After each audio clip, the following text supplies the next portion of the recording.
समान सकळ जीवाचा कृपाळा समान सकळ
सुख दुःख समास देवाचा कृपाळ सुख दुःख समास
सुख दुःख समान सकळ जीवाचा रूपाळ ज्ञानाचा उद्बोध भक्ती प्रेमाचा कल्लोळ धन्य जगी तोची एक हरी रंगीनाच रामकृष्ण वासुदेव सदा स्मरेवाच विषय विरक्त जया नाही अपपर संतुष्ट सर्वदा स्वय ज्ञापक निर्धार धन्य जगी तोची एक हरी रंगीनाच रामकृष्ण वासुदेव सदा स्मरेवाचे जाणीव शहाणे ओझ सांडोनिया दुरी आपण वस्ती करवत तसे संसारी धन्य जगी तोची एक हरी रंगीनाचे रामकृष्ण वासुदेव सदा स्मरेवाचे एका जनार्दनी नित्य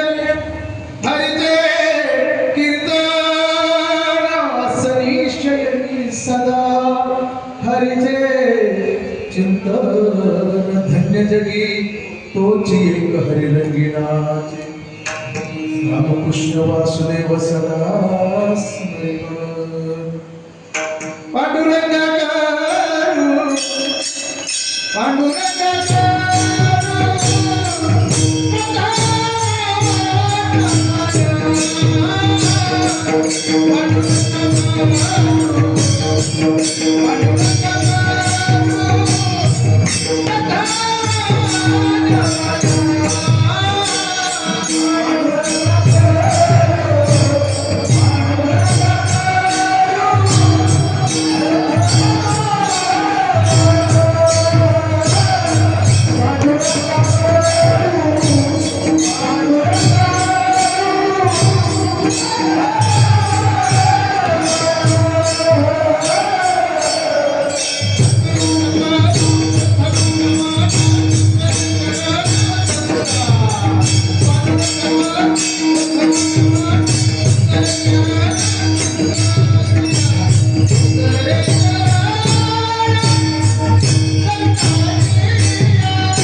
देवाचा अनुग्रह लाभो पावनांच्या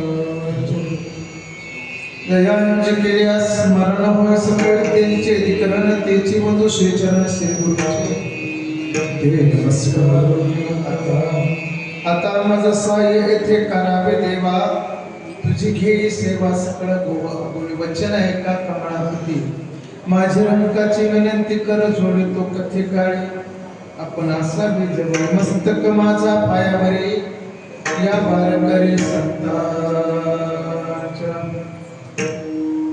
सेवेलागी सेवक झालो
सुख दुःख समान सकळ जीवाचा कृपाळ ज्ञानाचा उद्बोध भक्ती प्रेमाचा कल्होळ धन्य जगी तोची एक हरिरंगीनाचे रामकृष्ण वासुदेव सदा स्मरेवाची प्रस्तुत भक्त प्रसन्न सेवे करताना म्हणलेला अभंग श्रीमंत शांत श्री संत एकनाथ महाराजांचा 5 चरणाचा अभंग आज आपल्या सेवेकरता निवडलेला आहे.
अभंगनाथ महाराजांचा आहे, 5 चरणाचा आहे आणि संतांचं अलौकिक असं वर्णन करणार आहे. कोणत्या संतांचं? ज्या संतांचं जीवन एक भगवंत झालेला आहे त्या. अभंगाचा अर्थ जर आपण बघायचा ठरला तर ऐका, आपल्या गळ्यामध्ये 108 मण्याची तुळशीची माळ आहे आणि 108 मणी ज्या एका मुकुटमण्याभोवती फिरतात त्याला गुरुमणी म्हणतात, ध्यानात ठेवा. आणि त्या गुरुमण्याच्या भोवती जी फिरणारी माळ आहे तसा हा अभंग एकाच चरणाच्या भोवती फिरणारा अभंग आहे. ऐका, नाथ महाराज वर्णन करतात कोणाचं? ज्या संतांचं जीवन भगवंत एक झालेलं आहे, सुख दुःख समान सगळं, जीवाचा कुळपाळ कोणाचं? धन्य जगी तोच एक हरिरंगी नाचे. कोण? ज्ञानाचा उद्बोध, भक्ती प्रेमाचा कल्लोळ, धन्य जगी तोच एक हरिरंगी नाचे. महाराज कोण नाचे? विषय विरक्त जया नाही अपर, धन्य जगी तोच एक हरिरंगी नाचे. कोण नाचे? संतुष्ट सर्वदा सोय, व्यापक निर्धार, धन्य जगी तोच एक हरिरंगी नाचे. महाराज कोण नाचे? जाणीव शानीव ओझे सांडुनिया दुरी, धन्य जगी तोच एक हरिरंगी नाचे. महाराज कोण नाचे? आपण वस्तीकर वर्त तसे संसारी, धन्य जगी तोच एक हरिरंगी नाचे. महाराज कोण नाचे? एका जनार्दनी नित्य हरीचे कीर्तन, धन्य जगी तोच एक हरिरंगी नाचे. महाराज कोण नाचे? असली शयनी सदा हरीचे चिंतन, धन्य जगी तोच एक हरिरंगी नाचे. महाराज कोण नाचे? रामकृष्ण वासुदेव सदा स्मरे वाचे, धन्य जगी तोच एक हरिरंगी नाचे. अभंगाचा सरळ अर्थ.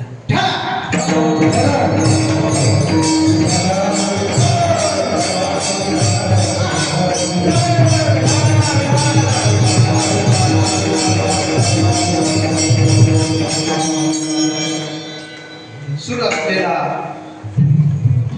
अखंड हरिनाम सप्ताह ज्ञानेश्वरी पारायण तथा श्री संत सावता महाराज चरित्र या ठिकाणी वर्णन करण्यात येत आहे. 32वे वर्ष आहे आणि 32व्या वर्षातील मज पामराकडे ही 4थ्या दिवसाची कीर्तन रूपी सेवा आहे. श्री संत शिरोमणी सावता महाराज हा उत्सव पुण्यतिथी उत्सव या ठिकाणी चालू आहे महाराज, आणि त्या अंतर्गत मज पामराकडे कीर्तन रूपी सेवा आहे. संत शिरोमणी, आणि शिरोमणी ज्यांना म्हटलं जातं सर्व संतांचा राव. शिरोमणी कोणाला म्हटलं जातंय? तो संतांच्याही अगोदर, मला सांगा, ज्ञानोबरायांच्याही त्या ठिकाणी अगोदर, नामदेव महाराजांच्याही त्या ठिकाणी अगोदर सहवासामध्ये त्यांनी अनेक काळ ज्याला सतत ज्ञानोबराय, तुकोबराय, गोरोबा काका, संत त्या ठिकाणी चोखोबराय, हे जे संत आहे भगवंताच्या भेटीला पायवारीसाठी जाणं, पण भगवंताने त्याच्या वारीसाठी येणं ते सांगतात. संत शिरोमणी ध्यानात ठेवा, त्यांना म्हटलेलं आहे. शिरोमणी ज्यांना म्हटलेलं आहे, भक्तीचा मळा उज्ज्वल करावा, फलद्रूप करावा, अशी त्यांनी मळा, अशी त्यांनी सिद्धी केलेली आहे ते संत. मला सांगा, सावता महाराज हे कोणाचे अवतार आहे?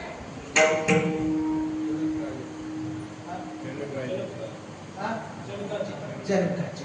दुसरा अवतार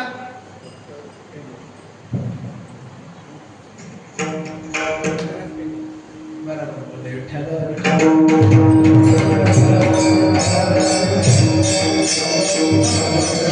पहिला अवतार तर म्हटलं महाराज जनक राजे, त्याला विधीही जनक म्हटले जायचे. आणि विधीही जनक का? कारण ते निर्गुणाची भक्ती करायची, सगुण साकाराची नाही. म्हणून जनक हे पहिले अवतार. आणि दुसरा अवतार जर कोण असेल, द्वापार युगामध्ये श्रीकृष्ण भगवंताच्या सानिध्यामध्ये राहिलेले गोपाळ, त्यांचं नाव पेंध्या. आणि त्यावेळेला श्रीकृष्ण भगवंत द्वारकेचे राजे झाले आणि गोपाळाला भेटण्यासाठी ज्यावेळेस गोकुळामध्ये आले, आणि त्यावेळेस पेंध्याचा हा लढा, पेंध्याचं प्रेम, पेंध्याची भक्ती बघून सनी श्रीकृष्ण परमात्म्याला एकच उच्चार केला, भगवंता मी निर्गुणाची भक्ती केली अगोदर, आता तुझ्या सोबत राहिलो, पण 11 वर्ष मला चरित्र 11 वर्ष बस, बाकी काही नाही. आता मला पुढचा जो अवतार घ्यायचा आहे तो अवतार म्हणजे तुझ्या खेडीमेळी वातावरणामध्ये तूच मला अनुग्रह करावा, तूच मला बोध करावा आणि तुझ्या भक्तीमध्ये माझा मळा फिरवण्यासाठी, अशी उज्ज्वल भक्ती करण्यासाठी मला पुढचा अवतार तूच द्यायला हवा. आणि तोच अवतार म्हणजे श्री संत सावता. उच्च अवस्थेची भक्ती महाराज ध्यानात ठेवा. लाखोनी संख्या पंढरपूरला आज द्वारात जातात दशमीच्या दिवशी. कधी जातात? दशमीला. आणि तो पंढरस पांडुरंग परमात्मा दशमीच्या दिवशी भेटायला सावता महाराजांना संत शिरोमणी त्यांची पुण्यतिथी ध्यानात ठेवा. मला सांगा, ज्ञानोबरायचे गुरु निवृत्तीनाथ महाराज, नामदेव महाराजांचे गुरु विसोबा खेचेरे, प्रत्येकाचे गुरु आहे. नाथ महाराजांचे गुरु जनार्दन स्वामी, तुकोबराचे गुरु बाबाजी चैतन्य आहे. प्रत्येकाचे गुरु सगळ्यांना घ्याते. पण मला सांगा, सावता महाराजांचे गुरु कोण आहे? आपणची देवा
प्रत्यक्ष भगवंत सावता महाराजांचे गुरु आहे. ज्ञान दिलंय म्हणून ते संत शिरोमणी आणि त्यांची पुण्यतिथी अभंग नाथ महाराजांचा आहे. आणि प्रत्येक संतांना नाथ महाराजांचं वर्णन केलेलं आहे. म्हणून ते संत शिरोमणी. कारण संत शिरोमणी ही पदवी संत संताला देतात, स्वतःहून लावून घेत नाही. भक्त शिरोमणी नामदेव महाराज, संत शिरोमणी सावता महाराज, या संतांनी संताला दिलेल्या पदव्या आहे. आपण होऊन घेतलेलं नाही. तुम्ही आम्ही होऊन घेतो, लावून घेतो. काहीच नसतं पण लावून घेतो.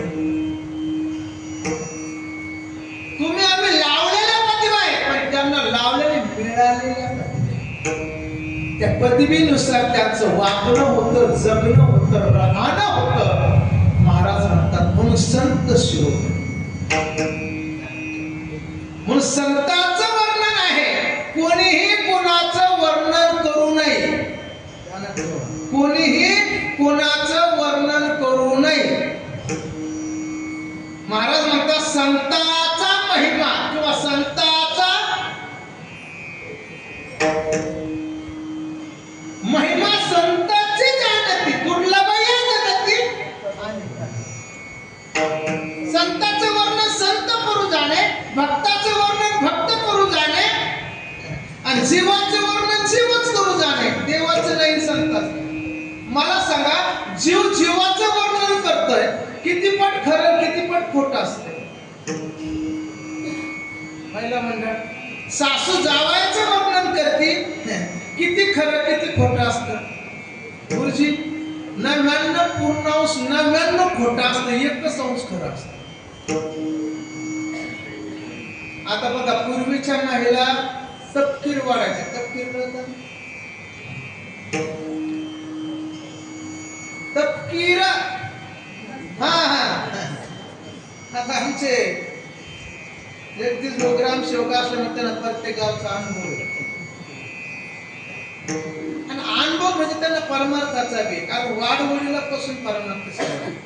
आणि खरं गुरुजी, तुमच्यामुळे माझा योग आला. आज वारकऱ्याच्या घरी मला मेजबानी म्हणजे जेवण मिळालं. विठ्ठला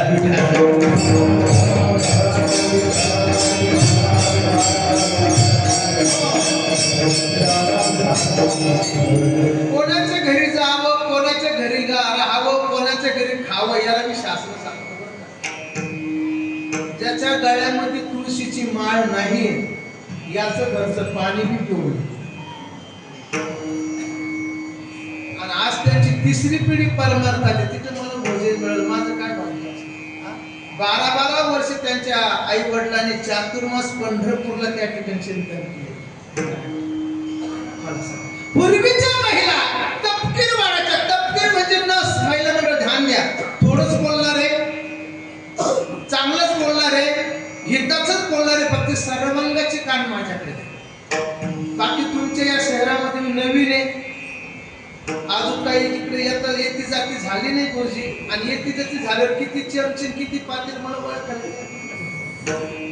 नवीन आहे. ध्यानात फक्त कसं करा, तुम्हाला बरं वाटेल, मी असं कीर्तन कधीच करणार नाही, पण तुमचं बरं होईल असं कीर्तन करण्याचं. पूर्वीच्या महिला तपकीर वाढायच्या. बघा, तपकिराची 1 डबी आणि वाढायला 3. तपकिराची 1 डबी वाढायला 3, आणि 3 तपकीर वाढत असताना 3च्या गप्पा रंगायच्या. पहिली म्हणायचे, काय सांगू तुला, आमचे जावई इतके हुशार आहे. दुसरी म्हणायची, तुमचे जावई आमच्या जावयापेक्षा कमी हुशार. आणि 3री म्हणायची, तुमचे दोघीचे जावई आमच्या जावयापेक्षा कमी हुशार. अशा गप्पा रंगल्या. पहिलीने तपकीर घेतली, वडली, म्हटले काय सांगू, आमचे जावई इतके हुशार. दोघी म्हटले किती हुशार? म्हटले त्यांनी जर मुंबईत पत्र लिहून पाठवलं, अख्ख्या गावाला वाचता येत नाही, इतके हुशार. दोघे दुसरीने तपकीर घेतली, तिने वडले, म्हटले तुमचे जावई आमच्या जावयापेक्षा कमी हुशार. म्हटले काय, कसे हुशार तुमचे जावई? म्हटले त्यांनी जर पत्र लिहिलं, त्याचं त्यांना वाचता येत नाही, इतके हुशार. दोघीचं बंद झालं. आणि 3रीने तपकीर घेतली, वडली, म्हटले तुमचे दोघीचे जावई आमच्या जावयापेक्षा कमी हुशार. म्हणजे किती हुशार? म्हटले आमचे जावई इंग्लिश फडफड बोलतात. त्यांच्या ऑफिस मध्ये कामाला आहे, त्यांच्या ऑफिस मध्ये जर त्यांचे वरचे साहेब आले आणि त्यांनी जर आमच्या जावायला डॉंकी म्हटलं, हे यस म्हणतात. मला सांगा, हे केलेले सासूबाईनं जावयाचं वर्णन 99 पूर्णांश 99 खोटं आहे. पण या ठिकाणी संत वर्णन करतात, नाथ महाराज वर्णन करतात, कोणाचं वर्णन करतात, संतांचं वर्णन करतात. हेच वर्णनाला किंमत.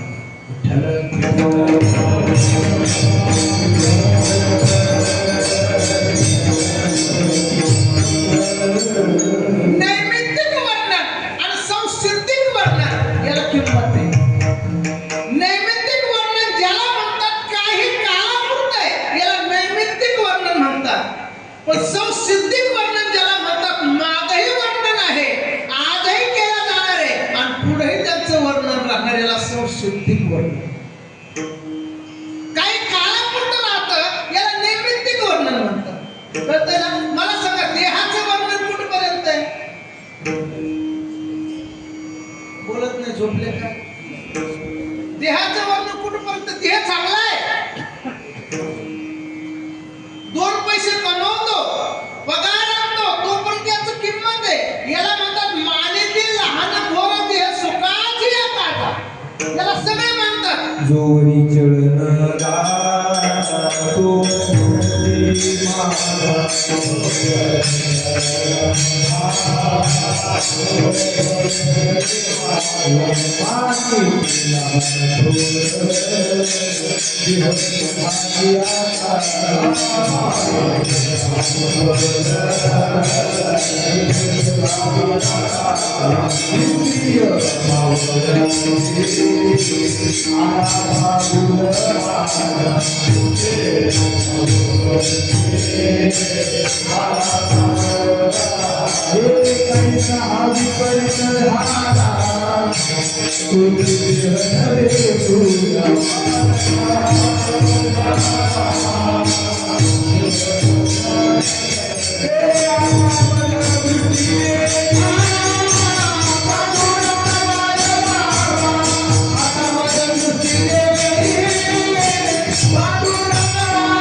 लहाना भाऊ काहीच आणत नसतो त्याला म्हणत्या नाना. अन्न जोपर्यंत आणत असतोय तोपर्यंत अन्न आहे. आणि अन्नाचं अन्न कोण झालं? अन्न मागच्या खोलीत बाबूला आज आहे. देहाची किंमत जोपर्यंत देह चांगला आहे तोपर्यंत आहे. पण देह जीर्ण झाला देहाची किंमत त्याला नैमित्तिक म्हणतात. 3 भावंडाचं कुटुंब, 3 आई वडील होते जोपर्यंत एकत्र. आई वडील गेल्यानंतर तिघाच्या वाटण्या झाल्या, शेतीच्या झाल्या, घराच्या झाल्या, धनाच्या झाल्या, सर्व वाटण्या झाल्या. लहाना भाऊ शिकलेला होता, नवीन लग्न झालेलं होतं, सगळ्या वाटण्या झाल्या. याला काही भांडे कमी आले वाटणीमध्ये. याच्या पत्नीला वाटलं असं करू, आपल्याला भांडे वगैरे कमी आले, आपण बाजारात जाऊन काही भांडी विकत आलो. हा ड्युटीला गेला, याची पत्नी बाजारात गेली, भांडे खरेदी केले. स्टीलचं पातेलं घेतलं, जर्मनचं पातेलं घेतलं, पितळेचं पातेलं घेतलं, पिशवी भरली, रस्त्याने निघाली. पण तिच्या वाटाला गाय आली, ती कुत्ती. लक्षात आलं, सगळे भांडे घेतले पण दुधासाठी नाही. चालता चालता कुंभार दादाचं घर लागलं. कुंभाराच्या दादाच्या घरी गेली. कुंभार दादा म्हटलं काय? मडकं घ्यायचं, मडकं बघू. कुंभार दादाने मडकं बघितलंय. त्या महिलेनं वाजून घेतलं. आणि महिला मडकं वाजून घेत असतात, है की नाही? महिला मडकं कसं घ्यायचं? वाजून घेतात बरं का. आणि आमच्या महिला संक्रांतीला लागलं सुगडं वाजून घेतात. कशाला? त्याच्यात पाणी भरायचं असतं, ती बी वाजून घेतलं. किती पैसे? 5 रुपये. 5 रुपये दिलं, मडकं घेतलं, पिशवी घेतलं, घरी आले. आणि आल्यानंतर सर्व भांडे मांडणीत लावून दिले. राहिलं मडकं गुरुजी. आता मडकं कुठं ठेवायचं? मांडणीमध्ये भांडे लावले. आता तिनं काय केलं? लाल जरा दूध गरम केलं, त्याच्यात हिरजण घातलं, ते मडक्यात ओतलं. आणि ते मडकं कुठं ठेवलं गुरुजी? शिंक्यावर ठेवलं. मडकं कुठं राहतं माझ्या मंडळात? शिंक्यावर मडकं केलं. आता शिंक्यावर मडकं केलं, खाली स्टीलच्या पातेल्याला, पितळेच्या पातेल्याला, जर्मनच्या पातेल्याला, तिघाला राग आला. स्टीलचं पातेलं म्हणतं जर्मनच्या पातेला, तुझी किती किंमत? म्हणे 300. जर्मनचं पातेलं म्हणतं पितळेच्या पातेला, तुझी किती किंमत? म्हणे 500. पितळेचं पातेलं म्हणतं स्टीलच्या पातेला, तुझी किती किंमत? म्हणे 400. म्हणे तुझी 300, माझी 500, याची 400. एवढी आपली किंमत असताना आपल्यापेक्षा 5 रुपयाचं मडकं वर कसं? कोण म्हणायला लागलं? कोण? खालचे कोणाला बोलायला लागले? वरच्याला. म्हणजे खालच्याला वर केलेलं चालत कोणाला?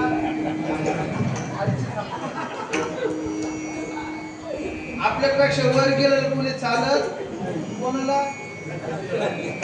कोणच नाही बोलत. आपल्या हिंदू धर्माची संस्कृती सांगतोय विठ्ठला.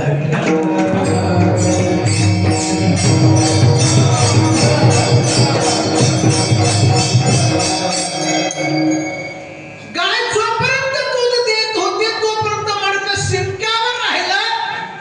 गाय अटली, दूध देणं बंद झालं आणि शिंक्यावरचं मडकं खाली आलं. खालच्याला आनंद झाला. कोणाला? खालच्याला. बरं झालं आपल्या पंक्तीत आलं. कोण म्हटलं? आता ऐका महिला मंडळ. त्या मडक्याचा स्वभाव दह्यामुळे कसा झाला? आंबूत झाला. कसा झाला? आंबूत झाला. चैत्र महिना होता, उन्हाचे दिवस होते आणि त्या महिलेला वाटलं आता या मडक्याचं काही काम नाही, दूध आता बंद झालेलं आहे, दह्यात येतं दही जमत नाही, असं करू. तिनं चटकदार मसाल्याची भाजी केली. सर काय केली? मसाल्याची भाजी केली आणि त्या मडक्यात भरून ठेवली. मडक्यात. आता मला सांगा ते मडकं भाजी किती वेळ ठेवलं? त्याचा स्वभाव कसा होता? दह्यामुळं आंबूस. महाराज त्या मडक्यानं चांगली केलेली भाजी नसून कोणी? मडक्याने. तसं काय काय मडके चांगलं मिळालेलं याच्यात विरजण टाकून बुरशी. आता मी बोलत नाही. काही काही मडकी एवढं चांगलं मिळालं पण याच्यात ते 9 साखर टाकून नासू ते कोण? मडकं चाललं माझं, दुसरं काय. ऐका, त्या मडक्यानं काय केली? भाजी नासुली. त्या महिलेला राग आला. जशी आली एवढी चांगली भाजी केली, या मडक्याने नासवली. जसं मडकं उचललं, बाहेर आली, उखड्यावर फेकलं, फुटून गेलं. कोण? मडकं. आता पुढचं ऐका. मडक्याची किंमत कुठपर्यंत होती? शिंक्यावर मडकं कुठपर्यंत होतं?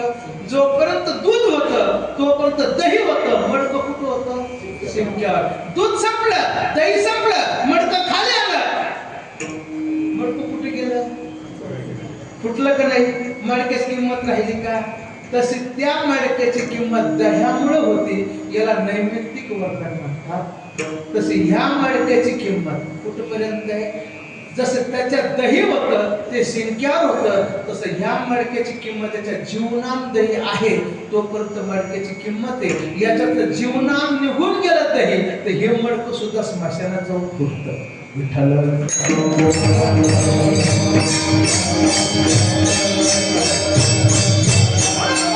दही आहे तोपर्यंत किंमत नैमित्तिक वर्णन. याच्यात जीव आहे तोपर्यंत किंमत नैमित्तिक वर्णन. पण संतांचं नाही.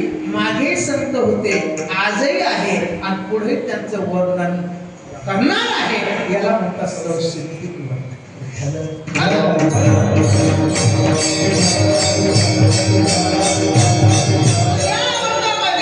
शांतीब्रह्म एकनाथ महाराज संतांचं वर्णन करतात. कोणत्या संतांचं? ज्यांच्या जीवाचा कृपाट एक भगवंत झालेला आहे त्यांचं. त्यांच्या ठिकाणी सुख आलं काय आणि दुःख आलं काय त्यांना न जुमानता जे परमार्थ करतात त्यांचं वर्णन. काय थोडं चिंतनाचा भाग. पहिला वर्ग आहे तो परमार्थ करतच नाही.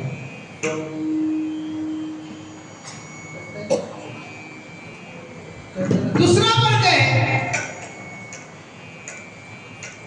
परमार्थही करतो, प्रपंचही करतो. तिसरा वर्ग आहे हा त्याच्याच मस्तीत राहतो. आणि चौथा वर्ग आहे भगवंताशिवाय एक क्षण जगू शकत नाही.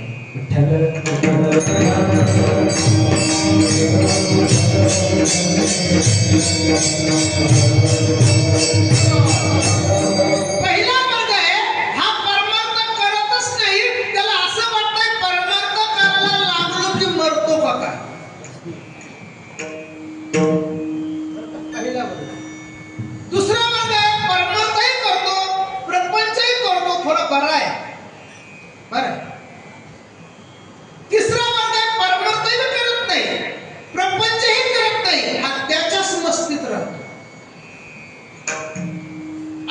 चौथा वर्ग आहे भगवंताशिवाय, भगवंताच्या भक्तीशिवाय, भगवंताच्या नामाशिवाय हा जगूच शकत नाही. चौथा थोडं स्पष्टीकरण ऐका.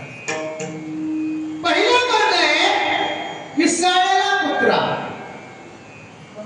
पिसाळलेला कुत्रा. दुसरा वर्ग आहे बेंडकीच्या जातीचा. तिसरा वर्ग आहे गिधाड नावाचा पक्षी.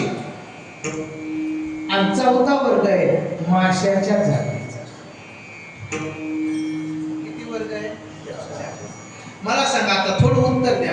पिसाळलेला कुत्रा पाण्याच्या डोहाजवळ येतो का? जरी पिसाळलेला असला तरी त्याला वाटतं, त्याला असं कळतंय की आपण पाण्यामध्ये गेलो की गेलो. तसे काही काही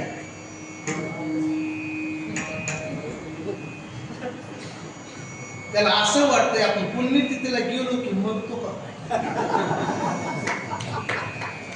मंडपाजवळ तर नाहीच नाही, पण याचे पी लांबच राहत. त्याला असं वाटतंय परमार्थ करायला लागलो की. पहिला वर्ग परमार्थही करत नाही, ध्यानात ठेवा.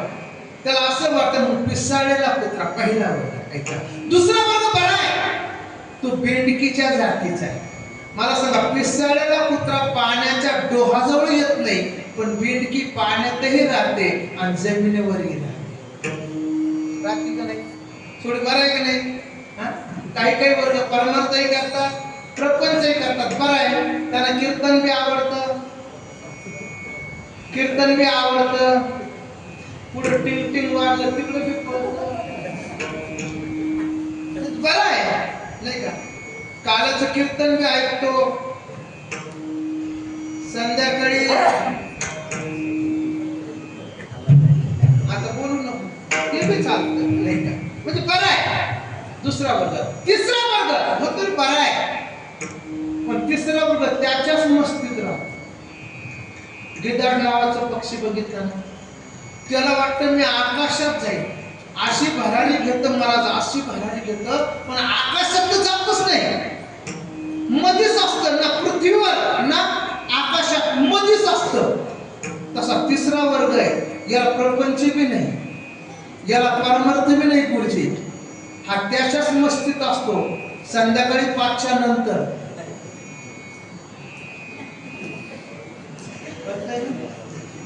त्याच्याच मस्तीत असतो.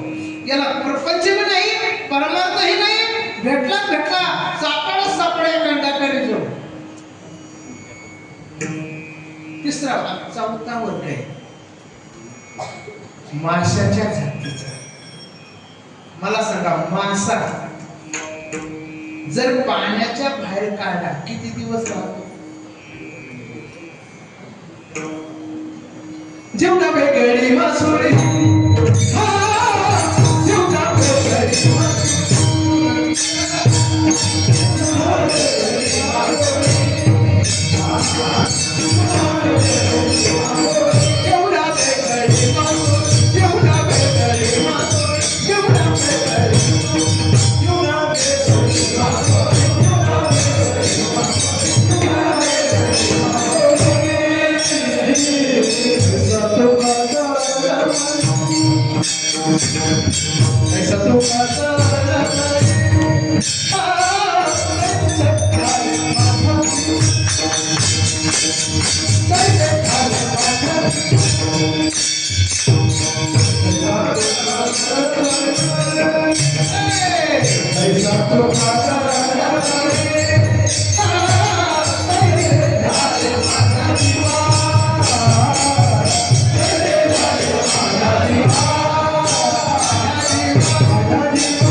मासा जर पाण्याच्या बाहेर काढला तो पाण्याशिवाय राहूच शकत नाही. पाणी हेच त्या माशाचं जीवन. तसं संतचं जीवन जर कोण असेल, विठ्ठल मुझे जीवन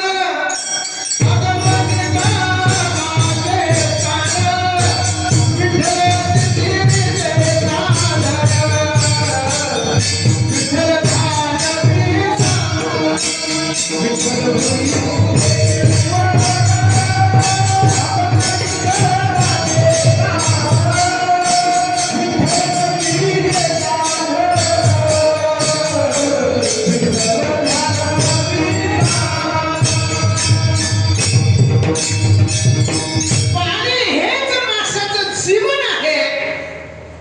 भगवंत हेच भक्ताचे भगवंताशिवाय भक्त राहू शकत नाही.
पाण्याशिवाय जसा मासा राहू शकत नाही तसं संत भगवंता शिवाय जगू शकत.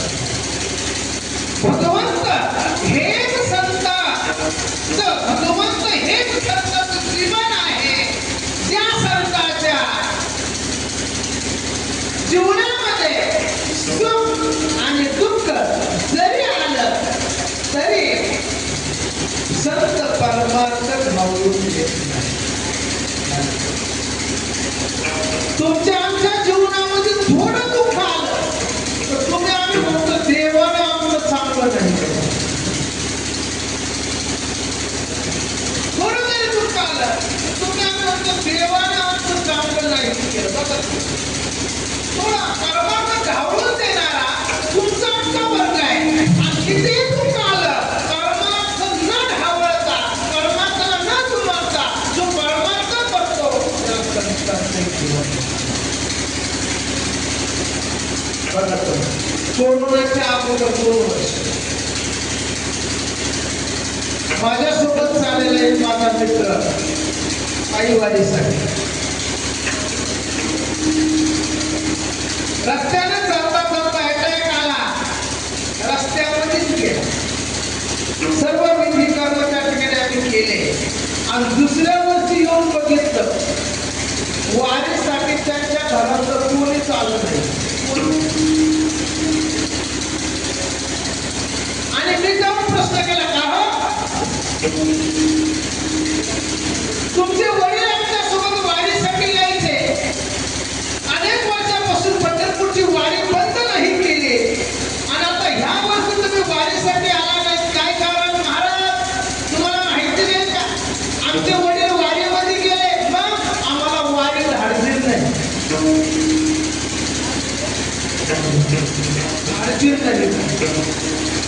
मी दृष्टी टाकले घराकडे बघितलं सागवादवाडी होती आणि त्याला प्रश्न केला काय बाबा हे घर पाणी कोणी बांधली.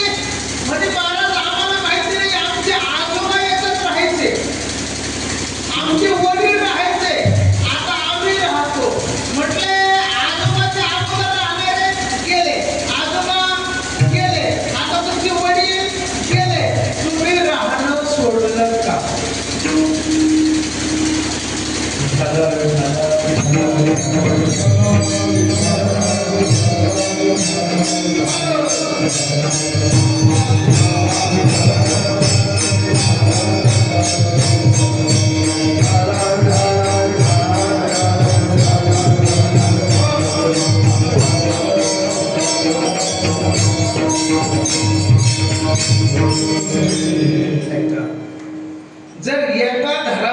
तिघ जात असाल जरी तुम्ही त्याच घरात राहत असाल तर ते घर कसं तुम्हाला धाडचे जर एका वारी तुमचा बाप केला तुम्ही वारी मध्ये केली थोडं दुःख आलं तुमचं आमचं वर्ग आहे परमार्थ ढावळून देत आहे पण संतांचं जीवन बघा दुष्काळ यातीला द्रव्यनेला मान स्त्री एक अन्न करिता मिली स्त्री केली मुलगा केला पुरा केले धुरा केले दुष्काळ पडलाय तरी आमचे तुकोब म्हणतात बरे झाले देवा निघाले दिवाळे बढिया दुष्काळे पिढा केली बरं झालं पिढा केली हे संतांनी म्हणावं तुम्ही आम्ही एका सप्त्यामध्ये आपल्याला फक्त 1000 रुपये कमी येऊ दुसऱ्या वर्षी त्या सप्त्यात जाणं तुमचं आमचं थोडं जरी काही किंचित जरी आपलं मन नाराज झाला आपण सोडून तुम्हाला संत कसे त्यांचं जीवन आगळे त्यांच्या जीवनामध्ये दुःख आहे आणि आमच्याही जीवनामध्ये दुःख आहे पण समानतेता नाही समुद्र बघितला कितीही पाऊस पडू द्या तो कधी भरत नाही आणि कितीही ऊन पडू दे कधी आटत नाही दोन्ही बाजूने जसा समुद्र स्थिर आहे तसं संतांचं जीवन दोन्ही बाजूला सुख आलं काय आणि दुःख आलं काय आशाच्या जीवनामध्ये जीवन एक भगवंत कृपा झालेला आहे आणि आशाच्या जीवनामध्ये सुख आलं काय दुःख आलं काय न जुमानता जे परमार्थ करतात त्याचंच वर्णन नाथ महाराज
Hare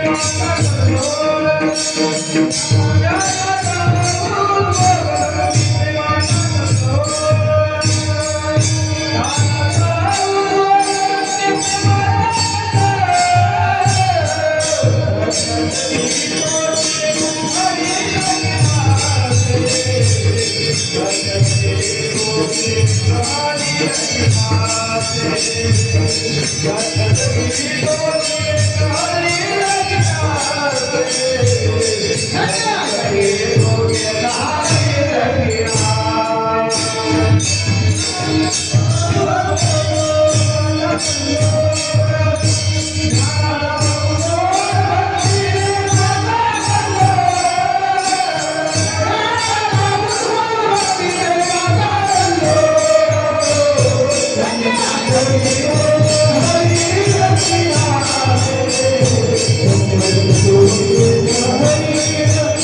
देवाचा कृपा.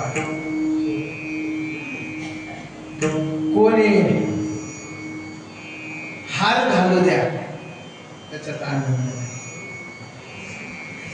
कोणी दुःख देऊ द्या त्याच्यात काही नाही. संत जीवन. महाराज म्हणतात मान अपमान गोवे, काहीच नाही माहिती. जीवन दोन्ही बाजून स्थिर आहे. सगळ्या गावाला जो देव प्रसन्न होता त्या देवाचं नाव होतं मसुबा. सगळ्या गावाचं दैवत कोणतं देव होता? मसुबा. आणि असा मसोबा आमच्या सावकार महाराजांना आऊ थांबताना अडचण करायचं. आणि महाराजांनी तो मसोबा काढला आणि धुऱ्यावर नेऊन मारला. धुऱ्यात ना आपल्याला काय बंधारा बंधारा नेऊन तो मारला. पण महाराज गाव तिकडे बिंदू शकत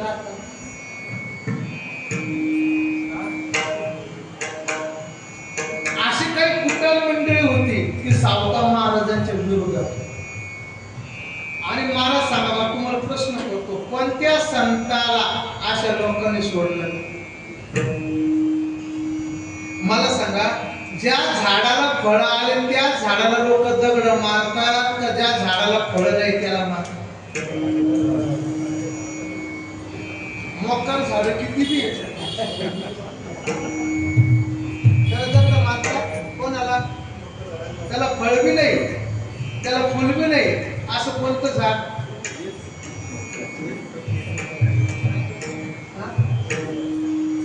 काही असे भरपूर झाड आहे त्याला फळ नाहीच आहे पण त्याला कोणी बोलत सुद्धा नाही. पण ज्या झाडाला फळ आहे त्याला लोक दगड मारतात. तसे सावकार महाराजांच्या या झाडाला फळ लागलं भक्तीचं.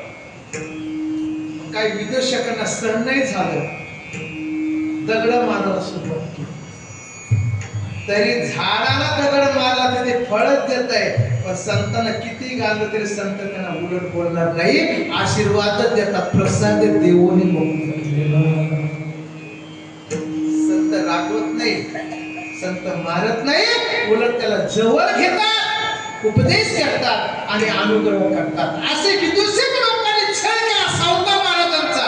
आपलं दैवत आहे हटवलंय, बांधावर आणलंय, सगळं गाव बाजूला केलं, सावकार महाराजांना गाण्याला लागले. गंमत बघा, काही त्याच लोकांनी सावकार महाराजांचं घर सुद्धा जाळलंय. सावकार महाराजांनी काठी घेऊन मागं लागायला पाहिजे.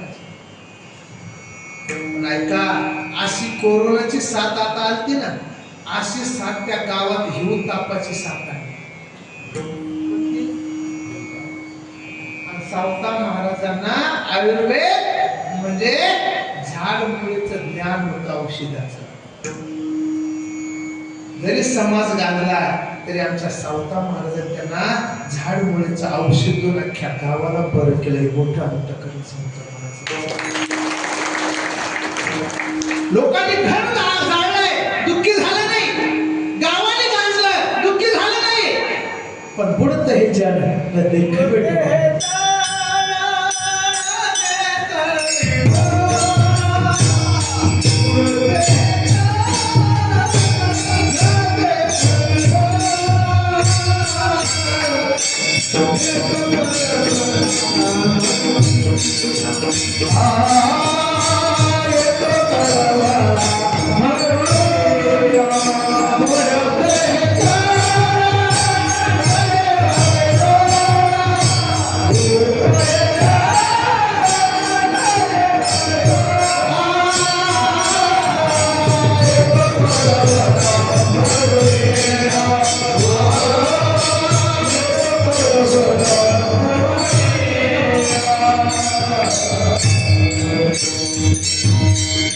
जे जगासाठी जगतात त्यांना संत म्हणून आमच्या संतांचं वर्णन करतात. शांतीप्रभू एकनाथ महाराज कोणत्या संताचं सुख दुःख समान सकळ जीवाचा कृपा त्यांचा झालेला आहे. त्यांना कोणी काही करा, महाराज एका ठिकाणी तुकोबरा सांगतात की बाबांनो, निंदी कोणी मारे, वंदे कोणी पूजा करे, मज हे नाही मज तेही नाही, वेगळा दूर फासू. कोणी निंदा करू द्या, निंदा करणाऱ्याकडे त्यांची कान जात नाही. तुका म्हणे हसे जन नाही कान तये ठाई. निंदा करू द्या, हसू द्या, बोलू द्या, कोणी निंदा करू द्या, बोलू द्या, पण त्यांचे कान भगवंताच्या गुणगान ऐकण्याकडेच राहतात. त्याला सांगतात. निंदी कोणी मारे, कोणी मारू द्या.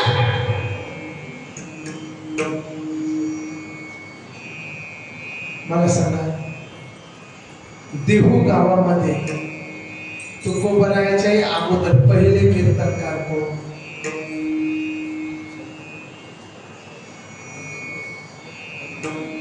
देहू गावामध्ये तुकोबरायाच्या अगोदर पहिले कीर्तनकार अखिल.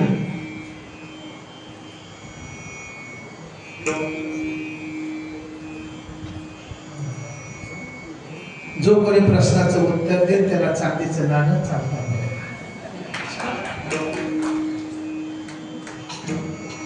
ऐका, तुकोबरायाच्याही अगोदर पहिले कीर्तनकार मुंबाजी बुवा.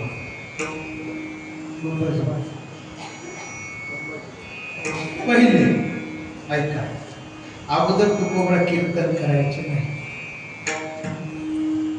गावातलं मंदिर भंगलेलं होतं, त्याचा जीर्णोद्धार केला. ऐका, आणि मुंबाजी बुवा पहिले कीर्तनकार, अगोदर तुकोबरा कीर्तनकार नाही.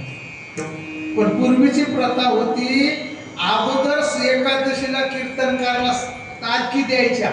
मोबाईल नव्हते, काही नव्हते, आणि मग तुकोबराने मंदिराचा जीर्णोद्धार केला. आणि प्रत्येक एकादशीला देहू गावामध्ये कीर्तन असायचं. पांडुरंगाची मूर्ती जुनी आमराईमधून मूर्ती सापडलेली, कोणाला? विश्वंभर बाबा. आमराईमध्ये ती बी मूर्ती नाही घडविला, नाही बैसव, ती मूर्ती तेव्हा तिचा जीर्णोद्धार केलाय आणि तिथं कीर्तन सुरुवात केली. ध्यानात ठेवा, तुकोबराय ध्रुवपद धरायचे, टाळ घेऊन उभं राहायचे, आणि तेव्हा बाहेरचे कीर्तनकार यायचे, कीर्तन करून जायचे. पण एक दिवस असं झालंय, मुंबईची बहुत कीर्तनकार होते, कीर्तन ऐकायला असायचे. पण गंमत अशी झाली, त्या दिवशी कीर्तनकारला तारीख दिली आणि ते कीर्तनकार आलेच नाही. तेव्हा बरं का, आलेच नाही. जशी आताची परिस्थिती आहे, इथं जर 11,000 असेल, दुसरे 22 भेटले, इकडे कॅन्सर, पुढची इथली कॅन्सर, तिकडे असं काही झालं असं ना, तर मी नाही सांगितलं, ते पूर्वीच झालं. महाराज मग काय, आज एकादश आहे, मग कीर्तनकार नाही व्हावे. मग आज जागर व्हायला पाहिजे, भजन व्हायला पाहिजे, कीर्तन व्हायला पाहिजे. आणि एकादशीच्या दिवशी माळकरी वारकरी भक्त झोपत नाही, जागर करतात.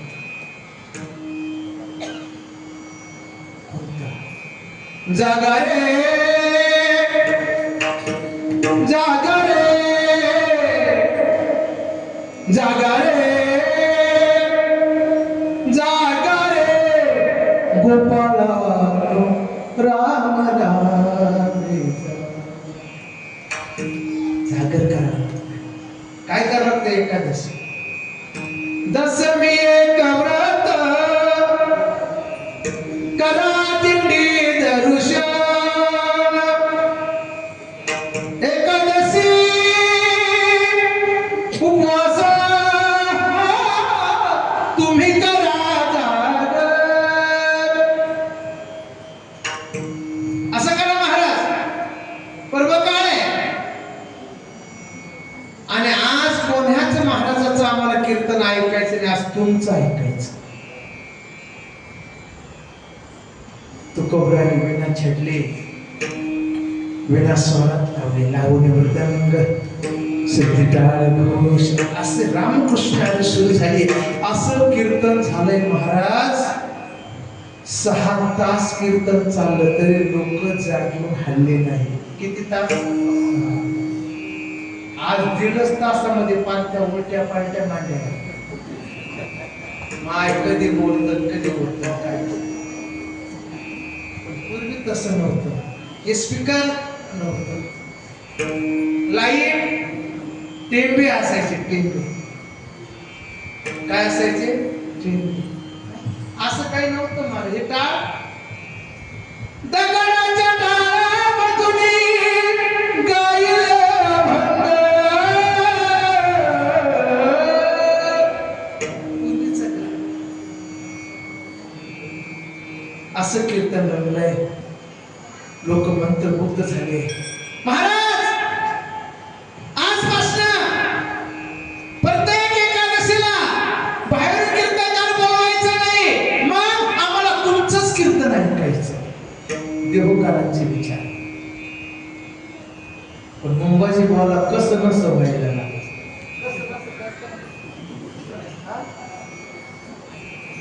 एक आजीबाई डॉक्टर आणि डॉक्टरला म्हणे, डॉक्टर साहेब म्हणले काय, मला असं उचलून फेकल्यासारखंच होत. आता याला कोणती गोळी द्यायची, काय म्हणतील काय नाही, कसं नसं कळतं म्हणा. गुरुजी बघा तुम्ही, कारण महाराज म्हणतात एक बोकडा, एक खेकडा, 2 आवा, 2 जावा, 2 गोळा यांचं कधी जमत.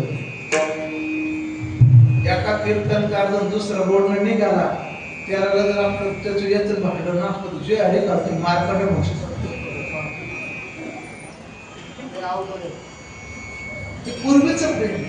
आतापासून नाही महाराज.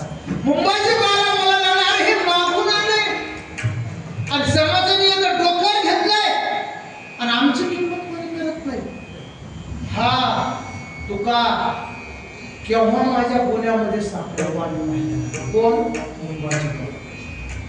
साधने मला संतांना समाजाने डोक्यावर घेतलंय. मागे गेल्यानंतर त्यांचा आपण या ठिकाणी उत्सव साजरा करतो. आणि अगोदर फार कष्ट सोसले, फार दुःख. तुम्हाला काय वाटतं का येत आहे की महाराज पण येत असते का? महाराज पण गुरुजीला विचारा किती कष्टाने सोसावं लागतंय. महिला मंडळ, तुम्हाला एकाच नवऱ्याच्या नावानं मंगळसूत्र, एकाच नवऱ्याचं नाव तुम्ही कुंकू लावतात, पण आम्हाला महाराज पण मिरवायचं असेल तर अख्खा गाव नवरा करावं लागतं. तेव्हा आम्हाला महाराज पण भेटतो. लीनता, शांतता, नम्रता. लहान जरी मुलगा बोलला तरी ऐकून घ्यावं लागतं. महाराज पण साधं मिळत नाही. केव्हा माझ्या पुण्यामध्ये सापडेल आणि तुकोबराच्या घराच्या पाठीमागे जो मळा आहे तो मुंबाची बोच आहे. आता ते वेळ चालली आपली, आता काय सांग. पण वेळ तर मी अभंगाचे नृत्य बोलणार नाही. म्हैस होती तुकोबराची, जिजाबाईला माहेरावर आलेली. म्हैस जाण्यासाठी सोडली. ध्यान ठेवा, मी बाहेर कामावून येतोय महाराज, म्हशीकडे ध्यान ठेवा. काय आवडे खुशांचा मी बघतो. म्हैस चालायला सोडली. कशी ती म्हैस मुंबाजी बोच्या वाडक्यात. हाच मोका, हाच गुन्हा मुंबाजी बोला सापडला. म्हैस कुठे गेली म्हणून तुकोबरा पाठीमागे गेले तर मुंबाजी बोच्या वाडग्यात शिरली. मुंबाजी बोने काट्याची काडी घेतली. म्हैस तर गेली पळून, पण तुकोबरा सापडले आणि काट्याच्या काडीनं मुंबाजी बोने तुकोबराला मारले. का मारता शब्द सुद्धा उच्चारला नाही. त्या दिवशी एकादश होती. भजन सुरू झालंय, रामकृष्णाने सुरू झाली आणि मुंबाजी बोची जागा खाली दिसते. ही जागा कोणाची? महाराज मुंबाजी बोची. का कीर्तनाला आले नाही का? नाही आले. का नाही आले? अरे वारकरी एकादशीच्या दिवशी झोपत नसतो, जागा करत असतोय. भजन बंद केलंय. तुकोबरा मुंबाजी बोच्या द्वारी गेले. अहो महाराज, अहो आज एकादश आहे. पत्नी बाहेर आली. महाराज सकाळपासून आले नुसतं झोपलेले, काहीच बोलत नाही. का? अंगात जोर चढलाय का? ताप आलाय का? काहीच बोलत नाही. तुकोबराने बिना ठेवलाय झप झप झप जोता चोरून वरती गेले आणि मुंबईचे बाप खाटेवर झोपलेले होते. का हो बा, आज एकादश आहे, चला ना कीर्तनाला. एक आवाज नाही, दोन आवाज नाही. मग तुकोबराने हात लावून बघितलाय, अंगामध्ये ताप नाहीये. हो, कळालं मला, सकाळी काट्याच्या गाडीनं मारलाय म्हणून तुमचे हात दुखतात का? मी तुमचे हात दाबून तुकोबराने मुंबाजी बुवाचे हात दाबायला लागले, पाय दाबायला लागले, अंग चपायला लागले आणि खाली ओक्सी मुंबाजी बुवा रडायला लागले. अरे त्याला काट्याच्या गाडीनं मारावं, त्याला वेदना न व्हावी आणि मारणाऱ्याचे हात पाय त्याने दाबण्यासाठी यावं. त्याचा अंतकरण किती मोठं असलं पाहिजे, किती मोठं असलं पाहिजे. धाडसी मुंबाजी उठले, तुकोबराच्या चरणावर लोटांगण घातलंय. महाराज, मी तुम्हाला ओळखू शकलो नाही, माफ करा, पण आजपासून मला खरंच शिष्य तुमचा व्हायचा आहे, मला अनुग्रह करा. तेव्हापासून मुंबाजी बुवाच्या डोक्यावर मस्तकावर हात ठेवला आणि 14 टाळकऱ्यांपैकी एक टाळकरी मुंबाजी बुवा झाले. दृष्टांत संपलाय. सिद्धांत असा आहे, काट्याच्या काडीनं मारलंय तरी दुःख झालं नाही आणि हातपाय चपण्यासाठी गेले तरी अपमान झालं नाही. याला म्हणतात सुख दुःख समान सकळ जीवाचा कृपा. विठ्ठल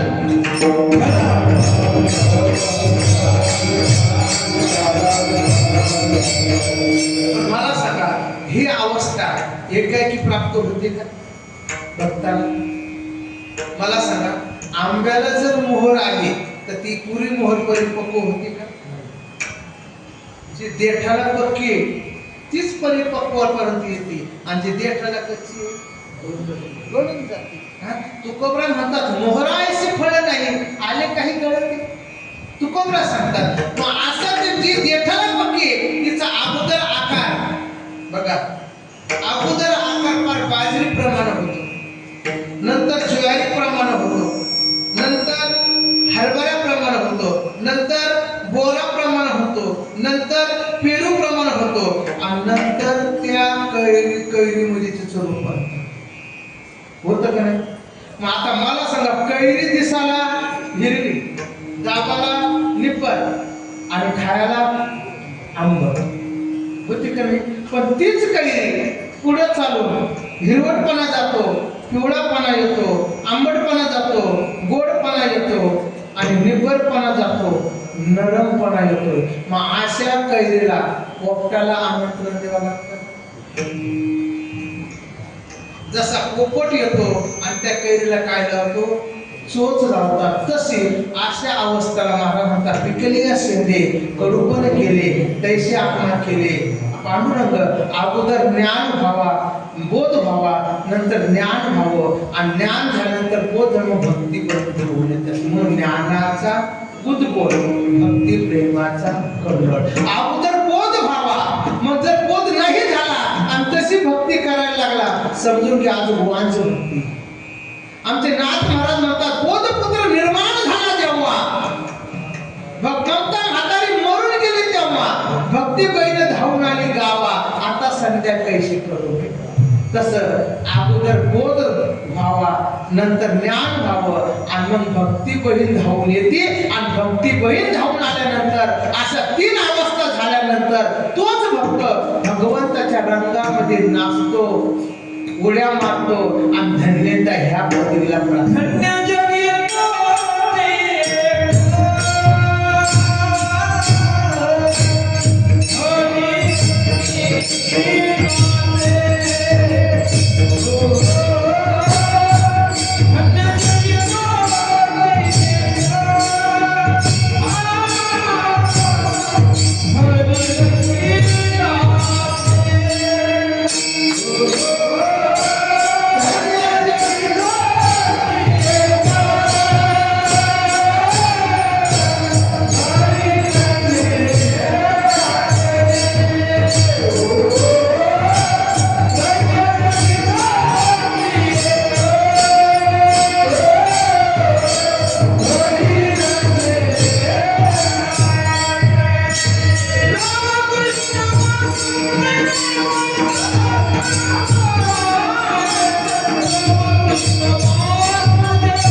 होत नाही. काही एक मनुष्यानाम सहस्रे, हजारातून एक.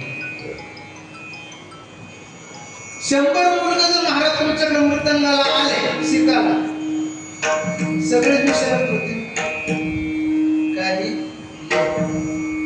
100 मुलं गायनासाठी तुमच्याकडे आले, सगळेच विचारत होते का काही एक. आणि सगळेच परमर्थ करायला लागले, सगळ्याची अवस्था होत नाही. काही एक धन्य जगे तोच एक हरिरंगी नाचे. कोण? रामकृष्ण वासुदेव सतत नामचिंतन करतो, सदा स्मरे भावाचे, सदा सदा नामघोष करू हरिकथा, सदा सततम कीर्तन तुम्हा, सदा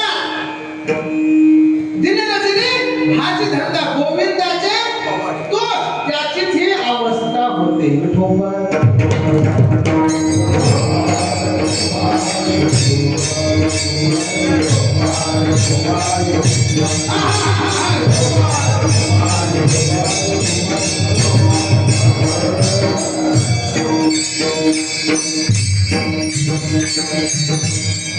कोण सुख दुःख आहे याची बाधा संताला का नाही, त्याची बाधा तुम्हाला का, तुम्हाला का आहे. सुख दुःख प्रारब्धावर अवलंबून आहे. संतांना प्रारब्धाची बाधा नाही, तुम्हाला प्रारब्ध आहे. धन्य जगी कोणाला कोण धन्य आहे. हे सर्व चिंतन फार मोठं आहे, अभंग मोठा आहे, 5 चरणाचा आहे. असं समजा आपण एका चरणाचं आपण चिंतन केलेलं आहे. बाकी चरणाचं चिंतन उरलं तर मी वाचलो तर पुढच्या वर्षी येऊ नाही आलो तरी चालन. पण असं समजून घ्या मला पुढच्या चरणाचा अर्थ येत नाही, मला सांगताच येत नाही असं समजा. कारण वेळ आहे, कारण पुढचे कार्यक्रम असतात. सकाळी काकडा आहे, पारायण, चरित्र आहे नाही का, कीर्तनकार रोज वेगळे, एक वेगळे, पण गाणारे तेच. रोजचं मळ तसं नाही.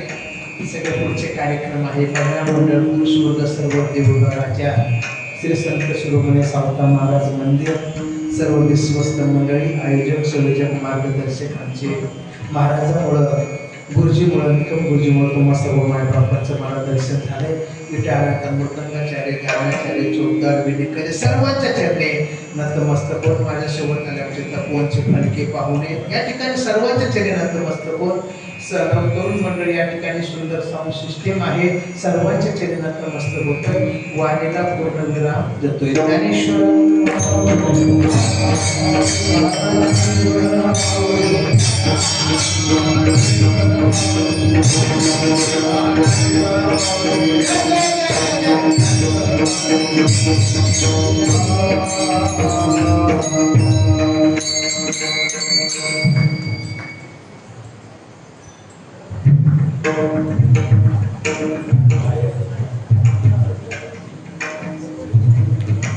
मस्त काही पायावरी वारकरी संतांच्या संत शिरोमणी सावता महाराज यांच्या या संजीव समाधीनिमित्त आपण आयोजित केलेला हा सप्ताह आहे. आता कीर्तनाची सेवा आमचे पोपट महाराजांना विनंती केली. ते फार दिवसाची भेट झाली नव्हती, म्हटलं एकदा बाबाची भेट व्हावी आणि विनंती केल्यानंतर महाराज या ठिकाणी आले आणि 4थ्या कीर्तनाचं कीर्तन पुष्प सावता महाराजांच्या चरणी अर्पण केलं. त्याबद्दल महाराज त्या मंदिर समितीतर्फे, त्याचप्रमाणे गजानन महाराज वारकरी समितीतर्फे मी आपलं आणि आलेल्या सर्व सत्यवर्गातर्फे मी आपल्या या ठिकाणी आभार मानतो. उद्या सकाळी ज्ञानेश्वर पारायण आणि संध्याकाळी ठीक 8 ते 10 या वेळेमध्ये हरिभक्त पारायण श्री वैष्णवदास भिकाजी महाराज मोठे वखारी वडगाव यांचं चिंतन या कीर्तन होईल. आणि उद्याचे जे सौजन्य आहे ते हरिभक्त पारायण गाडीपर्यंत आहे. आज या ठिकाणी महाराज आले आणि खरोखर आमच्या जगदीचं भाग्य आहे की या ठिकाणी त्यांनी अगोदरच वर्णन केलं किंवा वारकऱ्यांच्या घरचं जेवण मिळालं, म्हणजे अमृततुल्य जेवण त्यांनी घेतलं. त्याबद्दल पुनश्च मी आमच्या जगदीश भाऊचे आणि ताईचे या ठिकाणी आभार मानतो. आणि एक आपल्याला विनंती आहे, यावर्षी थोडा आपण बदल केलेला आहे. तुम्ही वाचलं असेल, ऐकलं असेल किंवा तुम्हाला पत्रिका मिळाली त्याच्यावर सुद्धा लिहिलेलं आहे की शेवटच्या दिवशी आतापर्यंत जे 31 जे हे झाले सप्ताह झाले त्यावेळेस आपण दुपारी 2-3 वाजता नगर प्रदक्षिणा करत होतो आणि त्यामुळे काय व्हायचं की नेमकं संध्याकाळी 5-6 वाजता दिंड्या या ठिकाणी यायच्या. ते दिंड्या आले की आता काय ऋतू पावसाळा असल्यामुळे संध्याकाळ झाली पाऊस यायचा आणि त्यामुळे जेवणाचं किंवा महाप्रसादाचं थोडं हे व्हायचं. त्यामुळे यावर्षी थोडा बदल केलेला आहे आणि या बदलाला समोरच जायचं तुमचं काम आहे. हा जो बदल यशस्वी करायचा असेल तर आमच्या मायाभावल्यांना सकाळी 9 वाजता या ठिकाणी महाप्रसादासाठी पोळ्या आणून द्याव्या लागतील. म्हणजे एकच करायचं, पोळ्या करायच्या आणि मिरवणुकीसाठी पोळ्या घेऊन इथे यायचं. म्हणजे सकाळी 9 वाजता दिंडी प्रदक्षिणा या ठिकाणी होईल आणि त्यानंतर 1 वाजता काल्याचं कीर्तन होईल आणि नंतर 3 वाजेपासून महाप्रसाद होईल. अगदी सुटसुटीतपणे त्या ठिकाणी येण्यासाठी आपल्याला प्रयत्न केलेला आहे. आपण महाराज या ठिकाणी आपण आला पुनश्च मी आपल्या ठिकाणी आभार मानतो आणि आमचे जगदीश भाऊ महाराजांचा या ठिकाणी सत्कार करतील अशी मी त्यांना विनंती करतो. आता सौजन्य आमच्या जगदीश भाऊकडे होतं. तुकाराम तुकाराम तुकाराम तुकाराम